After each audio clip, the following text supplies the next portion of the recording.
Assalamualaikum warahmatullahi wabarakatuh. Alhamdulillah kita bisa melanjutkan materi kuliah aspek hukum dalam ekonomi. Pada kesempatan kali ini akan saya sampaikan tentang wajib daftar perusahaan. Jadi untuk mendirikan sebuah perusahaan itu harus ada perizinan, ya, izin, beberapa ada namanya satu izin untuk usaha dan seterusnya. Nah, dari berbagai perizinan nanti itu ada kewajiban untuk mendaftarkan perusahaan yang dibuat. Sebelum saya menyampaikan tentang wajib daftar perusahaan yang diatur dalam Undang-Undang Nomor 3 Tahun 1982, akan saya sampaikan apa itu perusahaan. Perusahaan memang ada banyak definisi, ya. Jadi silakan saudara mendefinisikan apa itu perusahaan. Ini saya kutip dua definisi, ya, ada dua definisi. Yang pertama dari Molengraaf. Molengraaf itu kalau dalam hukum perusahaan, hukum dagang itu dikenal dalam materi tentang hukum perusahaan atau hukum dagang.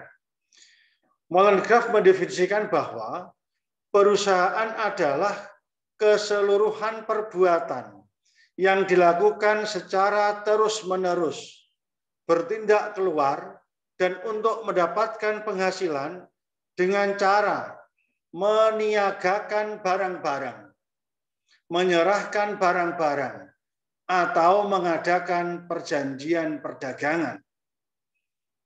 Jadi kalau melihat definisi daripada Molengraaf ini, yang namanya perusahaan itu tidak bisa hanya melakukan perbuatan yang stagnan, statis tidak.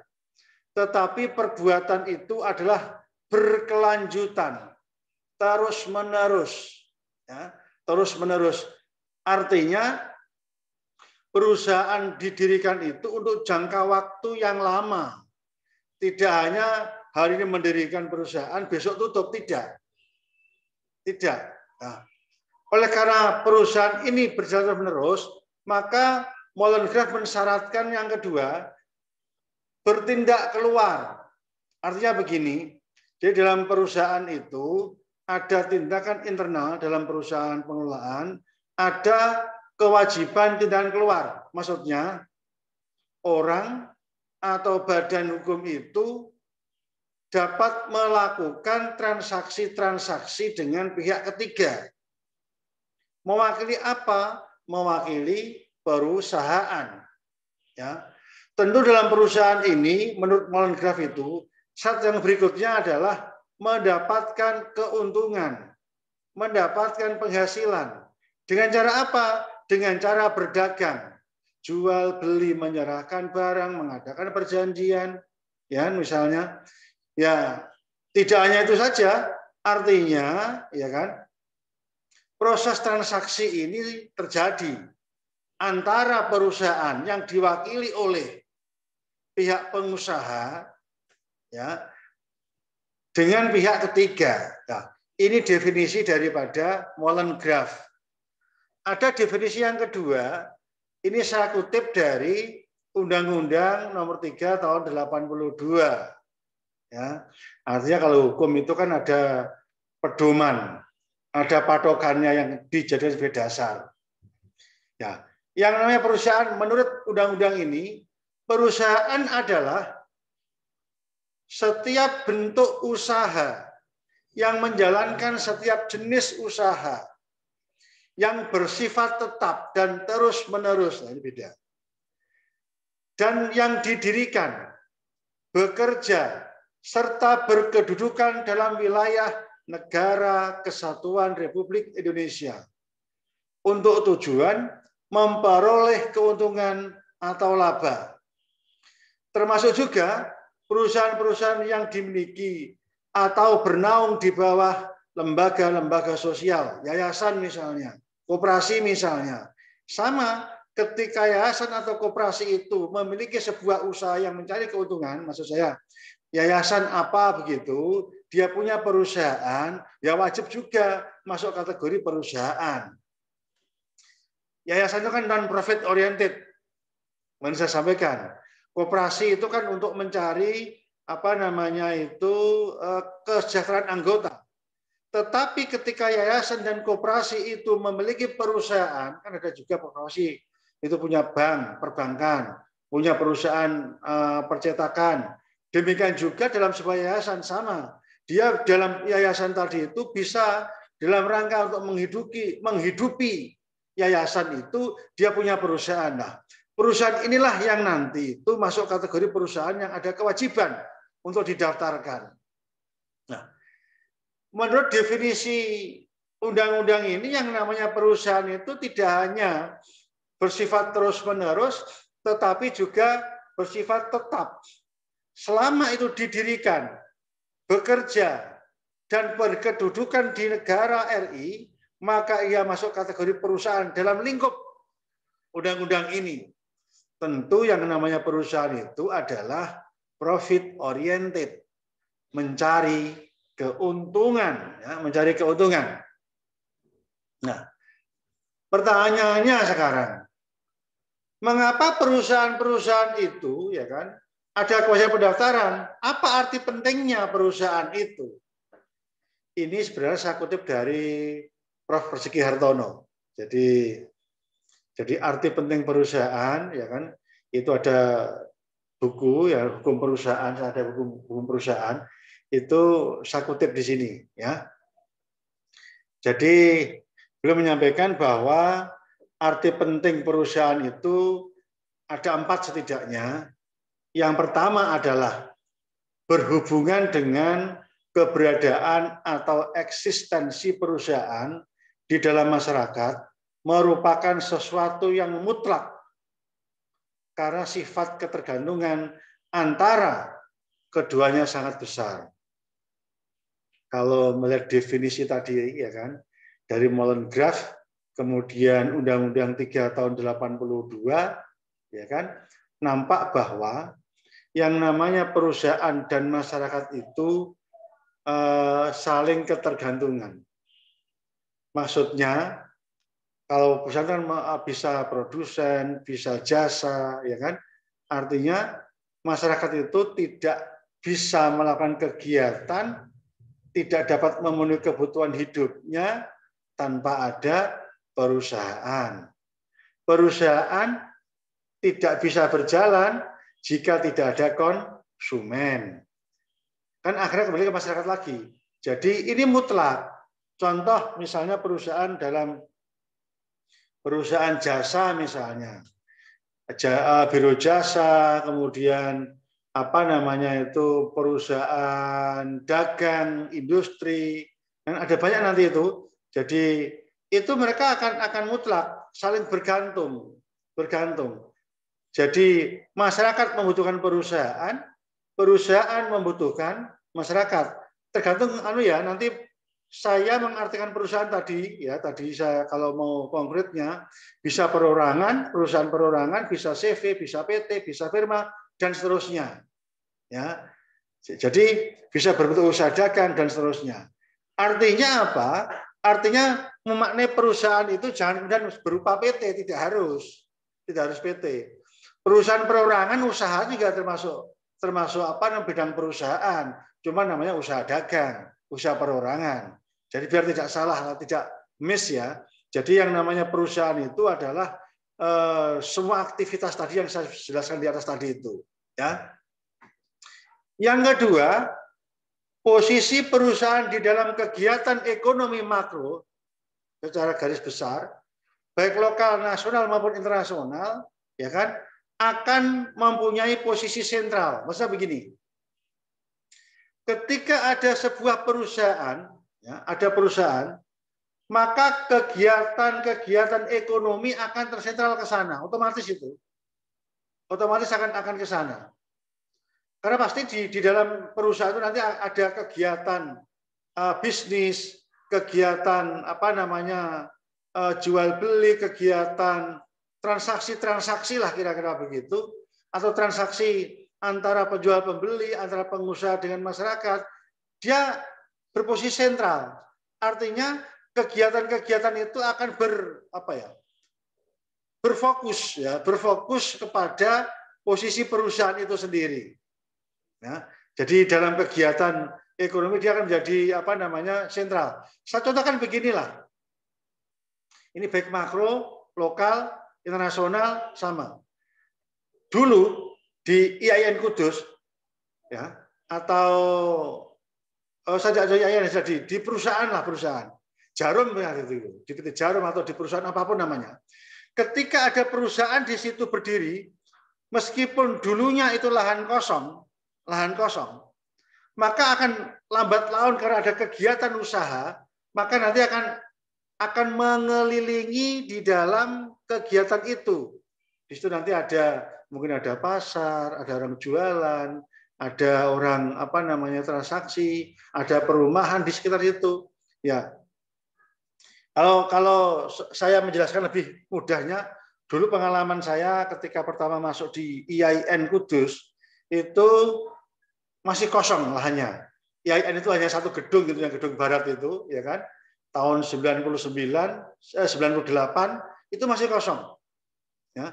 Ketika saya masuk belum ada apa-apa. Tetapi ketika IAIN berdiri, maka kemudian muncul ada fotokopi, ada penjual-penjual ruko-ruko, ada kos-kosan. Maksudnya adalah jadi sentral maksudnya itu. Ya. Jadi sentral kegiatan ekonomi akhirnya di situ. Ya baik secara makro maupun mikro sama sebenarnya. Jadi menjadi sentral. Jadi menumbuhkan kegiatan ekonomi yang berpusat atau berfokus pada perusahaan itu. Yang ketiga, posisi perusahaan di antara masa transisi dari pelaku ekonomi lokal nasional menuju sebagai pelaku ekonomi global. Ya. Jadi kegiatan-kegiatan usaha dalam perusahaan itu, perusahaan kan inginnya mau berkembang ya, tidak ada perusahaan mau mendirikan usaha ingin mundur, tidak ada. Pasti setiap kali mendirikan perusahaan pasti ingin berkembang, ingin memajukan perusahaan, ya, sehingga dari masa meskipun itu lokal, ya, nasional, maka dia akan ingin berkembang menuju kepada perilaku kegiatan ekonomi yang sifatnya global atau bersifat ke depan lah maksudnya, internasional. Dulu para pengusaha di Jepara itu dulunya lokal, tetapi karena perkembangan mereka kemudian masa-masa itu kemudian berkembang menjadi internasional. Ya, mereka ekspor, yang mereka kemudian bahan-bahan juga prosesnya seperti itu. Ada banyak perusahaan-perusahaan yang akhirnya diekspor, ya, artinya ke luar. Artinya apa? Para pelaku kegiatan ekonomi, kegiatan bisnis ini itu dulunya ya memang lingkupnya nasional saja atau bahkan lokal saja, tetapi kemudian akan berkembang. Jadi sentral betul loh pengembangan ekonomi itu. Yang keempat, setiap kegiatan dan pelaku perusahaan apapun bentuknya, ya, selalu mempunyai pengaruh dan mempengaruhi masyarakat dan pihak ketiga. Maksudnya begini, perusahaan tadi saya sampaikan, saya ulang biar nanti agak lebih jelas ya. Lebih jelas. Di apapun bentuk perusahaan, ya, apakah usaha dagang, apakah perorangan, apakah CV, apakah firma, atau bahkan PT, ya, itu pasti selalu mempengaruhi di dalam kehidupan masyarakat. Ya. Kalau perusahaannya besar, tentu pengaruhnya lebih besar. Kalau itu usaha dagangnya kecil, tentu pengaruhnya ya sekitar masyarakat setempat. Ya, ini memang sangat penting ya dalam perusahaan-perusahaan ini. Kenapa perusahaan itu didirikan dalam sentral kegiatan ekonomi? Nah, sekarang pertanyaannya, ya, bagaimana perusahaan-perusahaan tadi itu, ya kan, bisa termanajemen? Negara itu punya kewajiban untuk memberikan pembinaan, untuk memberikan pengaturan agar perusahaan-perusahaan itu tidak, ya, tumpang tindih, mendirikan seenaknya, mengganggu lingkungan. Karena untuk mendirikan sebuah perusahaan itu kan ada persyaratan yang wajib dipenuhi. Ya, wajib dipenuhi. Tidak kemudian dari perusahaan itu dan mendirikan perusahaan, tidak. Ada proses. Ya, ada proses. Misalnya perusahaan-perusahaan yang berkaitan dengan industri, yang berkaitan dengan katakanlah apa ini namanya mengganggu masyarakat, lingkungannya, mungkin apa namanya, limbahnya, mungkin suaranya, maka ada kewajiban AMDAL, ya, analisis mengenai dampak lingkungan. Tidak bisa kemudian kita mengabaikan itu. Ya, jadilah oleh karena itu, ya kan, perusahaan itu ada kewajiban untuk melakukan pendaftaran. Perusahaannya wajib didaftarkan. Dasarnya itu adalah dalam KUHD. KUHD itu Kitab Undang-Undang Hukum Dagang. Jadi apa namanya itu, KUHD ini produk Belanda. Dulu namanya apa namanya itu Wetboek van Koophandel. Kemudian diterjemahkan menjadi Kitab Undang-Undang Hukum Dagang. Ya, sudah lama, tahun 1848, sudah lama itu masuk Indonesia. Ya. Yang sekarang menggunakan Undang-Undang Nomor 3 Tahun 1982 tentang wajib daftar perusahaan. Nah, apa itu daftar perusahaan? Ini definisi saya ambil dari undang-undang ini.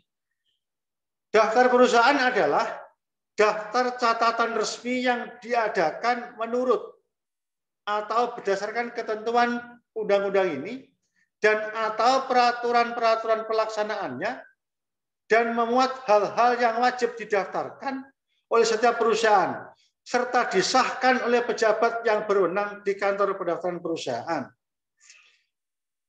Daftar catatan resmi nanti akan berupa formulir-formulir yang memuat catatan lengkap mengenai hal-hal yang wajib didaftarkan. Jadi begini, jadi daftar perusahaan itu kalau di masing-masing kabupaten ada itu, kalau di Kudus itu ada satu pintu itu tentang wajib daftar perusahaan. Jadi apa yang didaftarkan itu ada beberapa kriteria. Apa didaftarkan? Ya, anggaran dasar perusahaan, izin perusahaan, semua yang berkaitan dengan seluk-beluk perusahaan itu ada kewajiban untuk mendaftarkan. Ya, mendaftarkan. Nah, daftar perusahaan ini merupakan akta otentik. Akta otentik. Karena resmi dikeluarkan oleh negara, oleh pemerintah. Nah, ini masing-masing daerah, ya, masing-masing daerah itu memang berbeda tergantung dari daerah tersebut. Tapi undang-undangnya sama, undang-undangnya sama. Nah, nanti kita akan memperoleh yang namanya daftar perusahaan. Kalau itu perusahaan dagang, wajib daftar perusahaan. Ada namanya tanda daftar perusahaan. Jadi nanti ada kertas, ada lembar sertifikat itu, tanda daftar perusahaan. Ada juga tanda daftar industri. Ya, nanti ada kalau itu berkaitan dengan industri, ya, industri lah.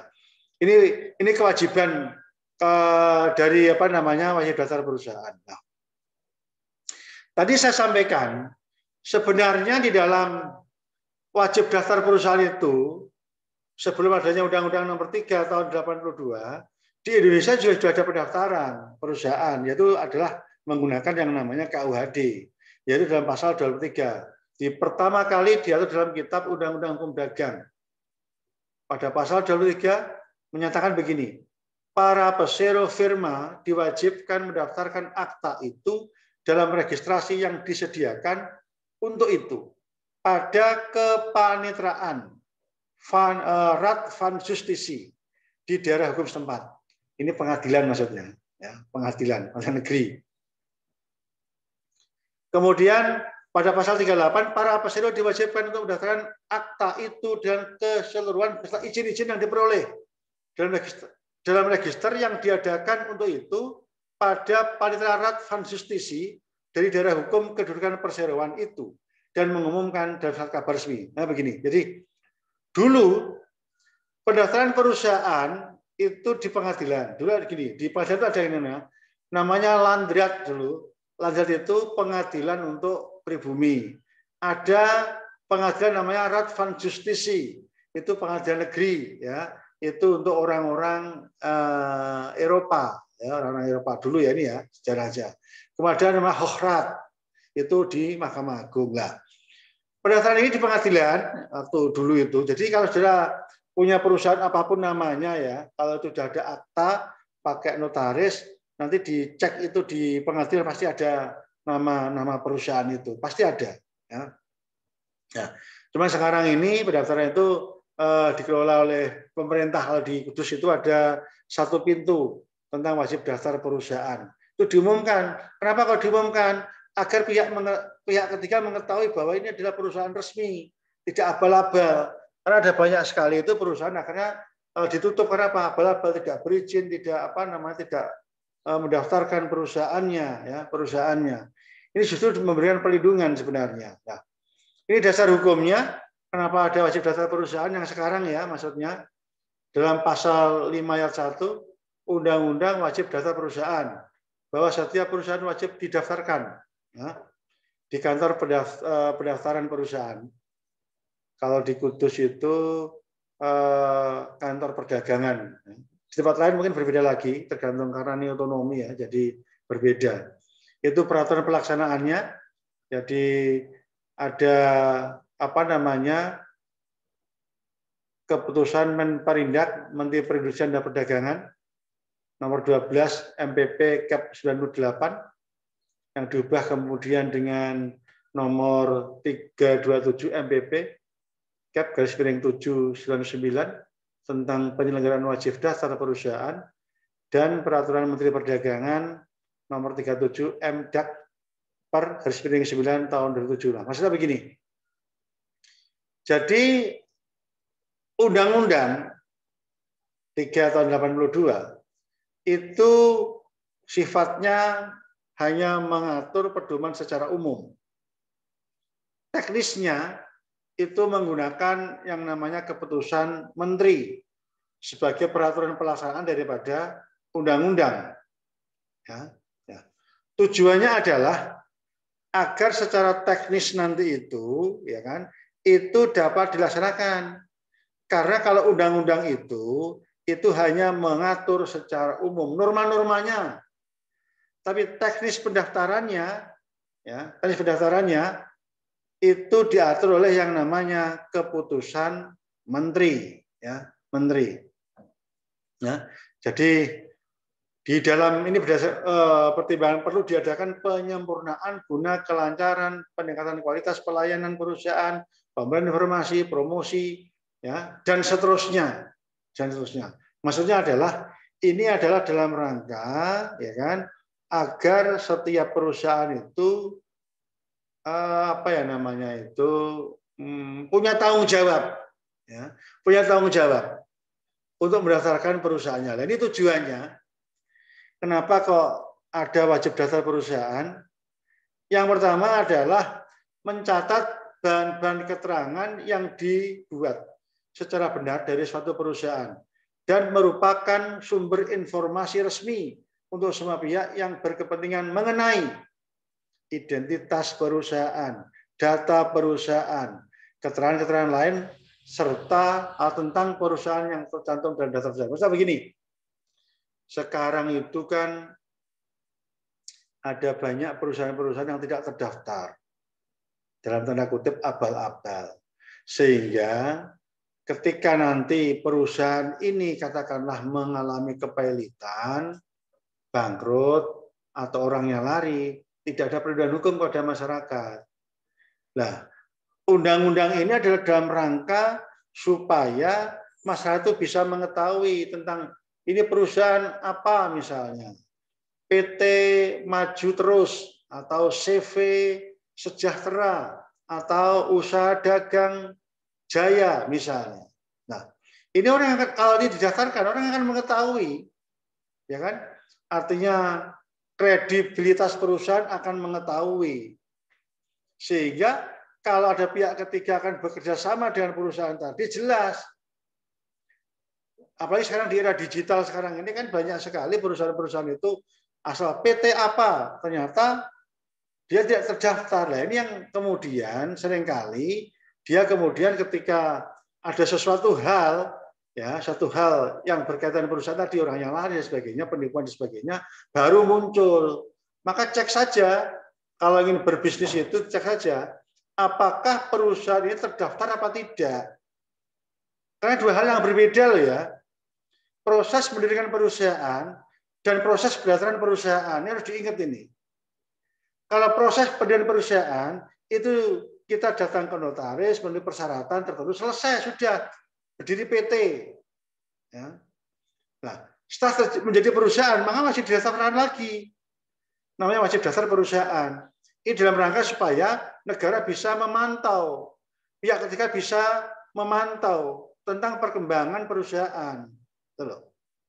Jadi kredibilitasnya tidak dipertanyakan.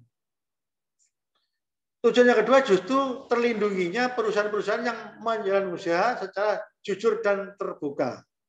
Jadi tidak hanya masyarakat saja yang terlindungi, perusahaan tadi juga terlindungi. Ada misalnya informasi apa dari pemerintah, ya kan? Keterbukaan pemerintah, dia akan dapat informasi lebih dahulu. Akan lebih dahulu karena mereka terdaftar. Ya. Sehingga karena terdaftar mudah pembinaannya. Jadi ini tidak hanya kepentingan daripada masyarakat saja, tetapi justru perusahaan itu sendiri juga terlindungi karena dia mendaftarkan tadi itu. Kalau ada apa-apa, negara bisa hadir, ya, hadir. Tujuan yang ketiga, terbinanya dunia usaha atau perusahaan, khususnya golongan ekonomi lemah, khususnya UMKM, itu usaha dagang, ya kan? Itu kalau sudah mulai berkembang, kecuali usahanya itu apa namanya ini perorangan dan hanya menjalankan perusahaan itu keluarga, ya tidak perlu daftaran, tidak perlu. Misalnya hanya usaha apa pendol bakso, apa usaha apa ya tidak perlu. Ya, cuman biasanya kalau mau memperoleh pembiayaan baik yang syariah maupun kredit itu ya dia wajib mendaftarkan juga sebenarnya. Tetapi tidak ada kewajiban kalau perusahaan perorangan itu yang apa namanya itu dikelola oleh pribadi orang sendiri, penjual bakso, penjual kelontong, ya. Ya biasanya mereka baru mendaftarkan itu ketika mereka akan meminta atau memperoleh pembiayaan atau memperoleh kredit dari pemerintah. Karena diwajibkan melampirkan ini biasanya itu, ya. Ya tentu yang kedua negara diuntungkan berikutnya menjadi sumber pengamanan pendapatan negara. Ya tentu ini negara diuntungkan. Karena mendaftar juga bayar masuk negara, ya negara. Tapi yang jelas ini akan menjadi terciptanya iklim usaha yang sehat dan tertib. Artinya perusahaan yang dikelola, perusahaan tidak bisa loh nanti ketika sudah terdaftar itu kemudian menjalani perusahaan seenaknya, tidak bisa. Akan dipantau itu. Dia tidak jujur, tidak terbuka, akan ketahuan karena dikontrol. Tetapi satu sisi perusahaan diuntungkan apa namanya dia apa namanya itu menjalani perusahaan itu legal, ya kan? Di satu sisi mereka harus memberikan apa namanya kejujuran, keterbukaan, pembinaan kepada masyarakat. Ya, ini memang kewajiban begitu tujuannya. Lah, ini fungsinya. Jadi negara punya tujuan tadi ini fungsinya adalah sebagai sumber informasi bagi semua pihak yang berkepentingan untuk meminta keterangan-keterangan yang diperlukan mengenai hal-hal yang didaftarkan sehingga diperoleh gambaran jelas tentang perusahaan yang bersangkutan. Maksudnya begini, ketika kita akan bekerja sama dengan perusahaan itu, paling tidak masyarakat sudah mengetahui informasi perusahaan X misalnya, usaha dagang X misalnya, bergerak di bidang apa? Bergerak di bidang A, B, C, D. Jelas kita bisa melihat itu, ya, bisa melihat itu perkembangan apa namanya perusahaannya, ini apa namanya karyawannya berapa, jumlahnya berapa, itu kita bisa lihat di situ, pendirinya siapa, jelas di situ. Jadi masyarakat akan bisa apa namanya itu mengetahui, ya, bisa sehingga ini sama-sama diuntungkan. Di satu sisi perusahaan juga diuntungkan. Karena dia itu legal tercatat, masyarakat juga menjadi percaya kepada perusahaan itu. Yang kedua, sebagai pencegah untuk menghindari praktik-praktik yang tidak jujur dan menghindari timbulnya perusahaan atau badan-badan usaha yang tidak bertanggung jawab yang dapat merugikan masyarakat. Jadi kalau perusahaan itu tidak didaftarkan, memang konsekuensinya ya kan tidak dapat dipantau. Sehingga ketika mengalami kerugian dan sebagainya, mereka tidak tahu. Abal-abal tidak tahu. Ini yang sering terjadi. Perusahaan apa investasi. Ya. Kemudian ketika apa namanya itu orangnya lari, ya sudah selesai karena dia tidak terdaftar, itu loh masalahnya. Jadi seringkali itu masyarakat dirugikan betul. Dalam praktek itu banyak sekali ya kerjasama investasi itu ternyata perusahaan tidak terdaftar. Paling aman kalau memang terdaftar itu. Jadi tadi saya sampaikan dua hal yang berbeda. Jadi ada kadang PT apa kan, misalnya mau menjalankan sebuah perusahaan, kita ingin kerjasama, ternyata abal-abal, tidak terdaftar. Itu yang duluan masyarakat.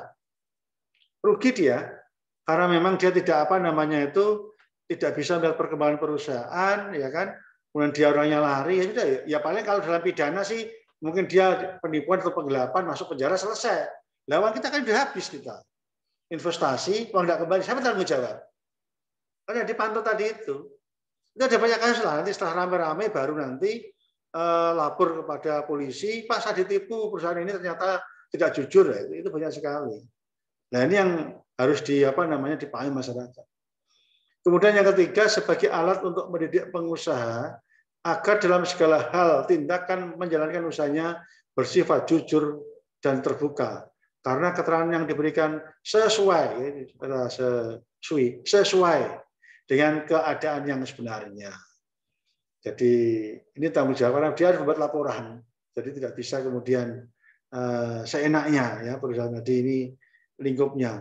Yang keempat sebagai alat untuk melakukan pembinaan, pengarahan, pengawasan, menciptakan iklim yang sehat. Tapi sebenarnya tujuannya adalah memberikan perlindungan kepada perusahaan di satu sisi ingin memberikan perlindungan kepada masyarakat. Di dua-duanya harus terlindungi. Ya.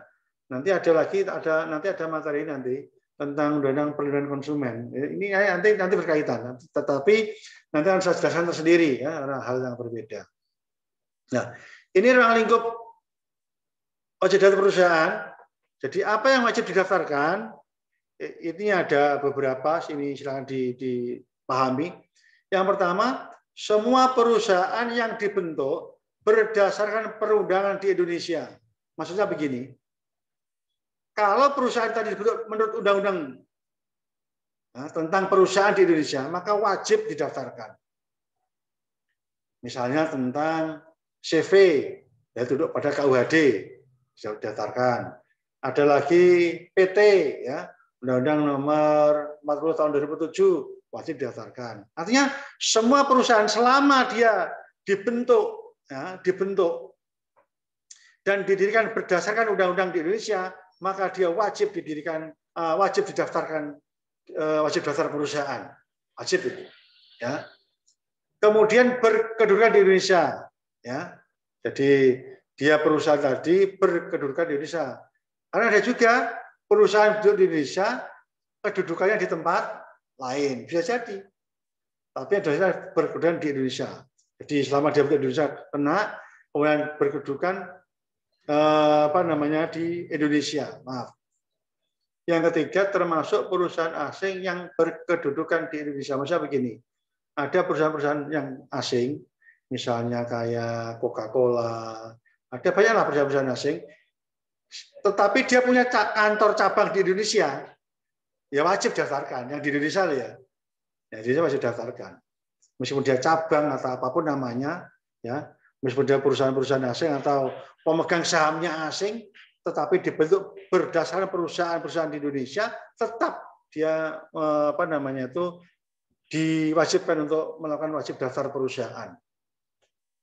Dan perusahaan-perusahaan yang bernama di bawah lembaga sosial.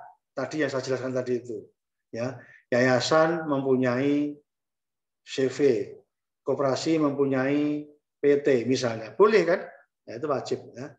Kalau PT, firma, CV, ya, semua perorangan, usaha dagang boleh, itu wajib ya didaftarkan di apa namanya Indonesia, wajib daftar perusahaan maksudnya ya.